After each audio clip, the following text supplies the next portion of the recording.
Chers amis, nous espérons que vous vous portez très très bien. Ok, aujourd'hui nous allons parler de ce sujet-là qui va nous permettre de nous plancher sur l'émergence de nos communautés. Il s'agit de quel sujet? C'est comment favoriser l'émergence de sa communauté, mais comment permettre le développement de sa communauté. Et nous allons essayer de nous plancher sur ce sujet-là en 6 points. Et tout de suite, le premier point.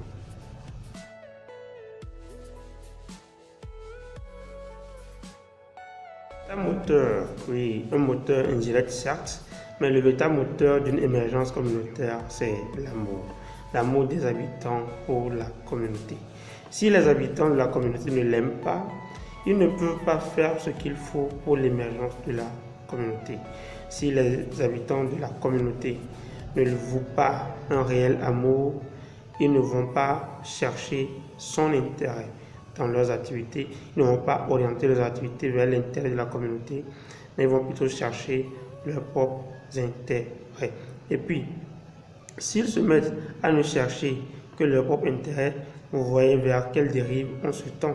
Ce n'est pas vraiment quelque chose à souhaiter.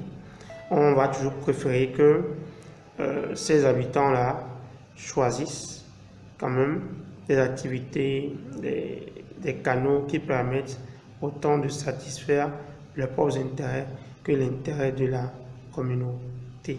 Vous voyez donc, et s'il arrive parfois que nous parlons bien de ces habitants-là qui n'aiment pas peut-être leur communauté, oui, s'ils arrivent parfois, mais s'ils vous semblent parfois, s'ils paraissent faire des choses qui vont dans l'avantage de leur communauté, quand ça va creuser un peu, on s'aperçoit que ce n'est pas vraiment cela. Donc, qu'il y a une forme d'hypocrisie, car si l'amour, s'il n'y a pas un réel amour derrière les actions, vous voyez ce que ça donne. Donc, il faut nécessairement un réel amour pour que l'émergence de la communauté s'en suive. Maintenant, si nous parlons de l'amour, nous savons que l'amour commande de servir l'autre, de servir sa communauté. Donc, un défaut d'amour, qu'est-ce que ça va entraîner? Ça va entraîner que l'on ne puisse pas servir sa communauté. Et pire, au lieu de servir sa communauté, on va utiliser la communauté pour servir ses propres intérêts. Donc, pour une véritable émergence communautaire, pour un véritable développement collectif et communautaire, il faut quand même que les habitants de la communauté consacrent quand même un minimum d'amour à la communauté, qu'ils ressentent quelque chose, un lien fort, cet amour-là, oui, pour la communauté, cet amour qui va les motiver, les pousser à penser toujours à cette communauté et à chercher son développement. Alors, nous vous invitons ici à aimer vos différents milieux, vos différentes communautés et à poser des actions qui vont dans leur intérêt.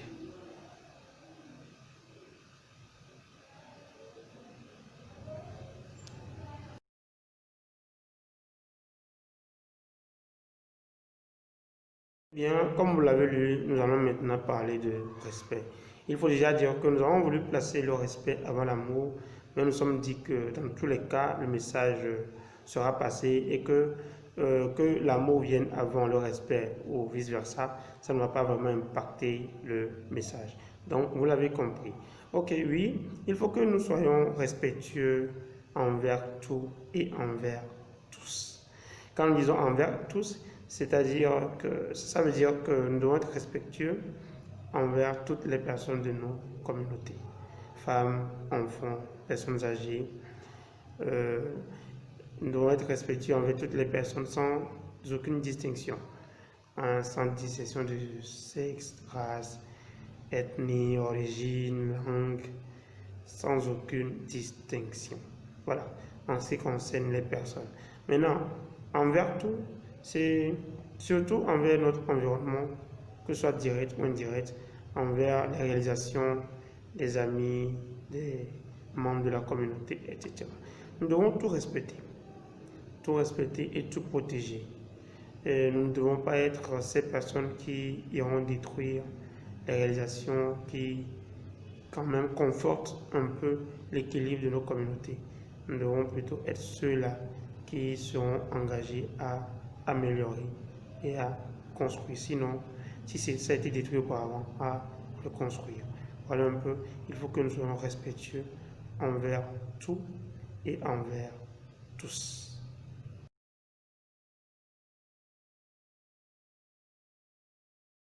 Bien, vous l'avez lu, la consigne ici est plutôt claire, de toute évidence très claire, puisque elle découle plutôt des points précédents. Il faut que nous posions de bonnes actions, des actions qui vont dans l'intérêt de nos communautés. Il faut que nous agissions, on ne va pas rester passif, non.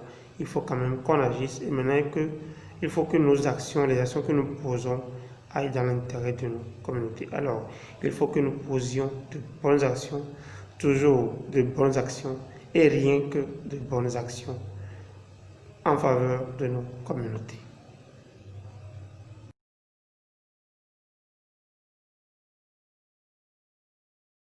Investissons dans nos communautés. Ce point est plutôt vraiment important.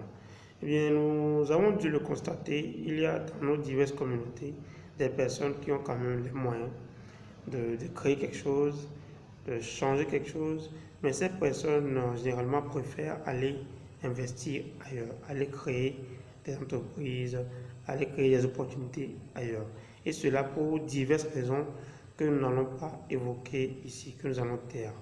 Il faut déjà dire que lorsque ces personnes, lorsque nous habitons par exemple des communautés et que nous allons réaliser des choses ailleurs, les conséquences positives de nos réalisations ne profitent en rien à nos communautés. Elles profitent à d'autres personnes, bien sûr. Elles profitent à nous-mêmes, mais à part nous-mêmes, elles profitent maintenant à d'autres personnes, à d'autres espaces que l'espace de nos communautés, de notre communauté.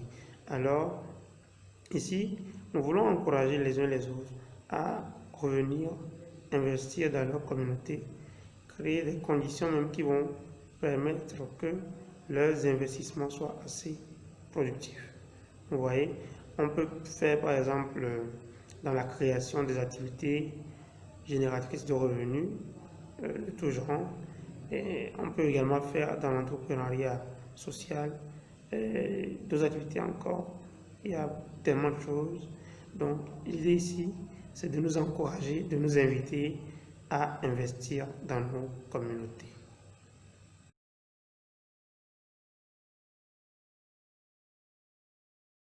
Dans nos sociétés, on n'y peut souvent pas grand-chose. Il y a différentes catégories de personnes. Voilà. Alors que certaines personnes choisissent d'agir pour changer quelque chose, pour impacter positivement les communautés, il y a d'autres personnes qui préfèrent plutôt la passivité. Elles vont plutôt préférer ne rien faire, attendre que les autres fassent et en profiter autant. Donc, si nous-mêmes ne pouvons pas poser ces actions-là qui vont changer quelque chose dans nos communautés, si nous ne pouvons pas être à l'origine de ces initiatives qui vont donner un petit plus à nos communautés, ce que nous pouvons faire, ce qui est plutôt simple, c'est de soutenir les initiatives locales, d'encourager ceux qui font déjà quelque chose, d'être avec eux, d'être derrière eux, les motiver, les pousser, contribuer par nous-mêmes avec quelques actions et tout pour que les choses se passent au mieux.